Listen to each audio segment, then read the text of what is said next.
Graham reveals his true intentions in chilling warning to Joe in early Emmerdale ITV release. Graham Foster, Andrew Scarborough, is slowly settling back into life in the Emmerdale village. In case you've been living under a rock and have no idea who Graham is, let me just give you a quick recap. Graham Foster faked his death back in 2020. For 6 years, Emmerdale residents and us believed he was murdered by a man called Pierce Harris. At the start of January, during Corriedale, Graham's return was confirmed. Towards the end of last month, a flashback episode allowed us to discover Graham was in the village prior to the Corriedale crash taking place. He had heard about April Windsor's Amelia Flanagan ordeal and wanted to help Rona Goskirk, Zoe Henry. Graham attempted to deal with Ray Walters, Joe Absalom, but wasn't able to due to Joe Tate, Ned Porteous, arriving. He scarpered, but came back to the Dales a couple of days later. This was when he decided to go back to home farm and reveal his resurrection to Joe and Kim Tate, Claire King. At first, Joe didn't want anything to do with Graham, too hurt by his betrayal, but he eventually decided to give him another chance. As well as meeting new residents and interacting with those he already knows, Graham has a lot to catch up on where Joe's life is concerned.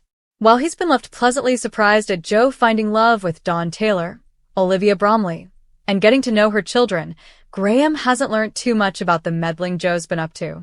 He's a Tate, so he's obviously always up to something. That all changed in today's episode, as Graham spotted Joe having a conversation with Robert Sugden, Ryan Hawley.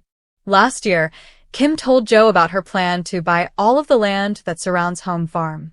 He was tasked with getting Butler's and Annie Sugden's land from Moira Dingle, Natalie J. Robb, and the Sugden siblings, but didn't do a very good job at first.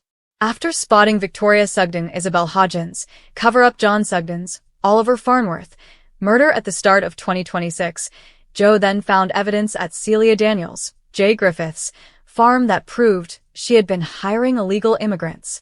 Realizing he had an awful lot of power in his hands, Joe told the Sugden siblings to sell their farmland to him because if not, he'd tell the police about Vic killing John.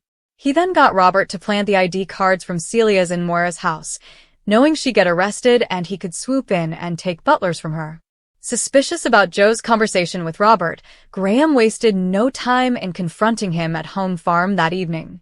Joe briefly touched on Kim's plan, but Graham said that if he's going to continue living alongside the two Tates, he needs to know everything about what they're up to. Graham walked away after telling Joe that he'll always play for his team, but whether he'll play by the same rules is another thing entirely. Intriguing. Graham's comment about being on Joe's side doesn't indicate a betrayal anytime soon, but could the duo clash soon as Graham tries to take control of Kim's grand plot?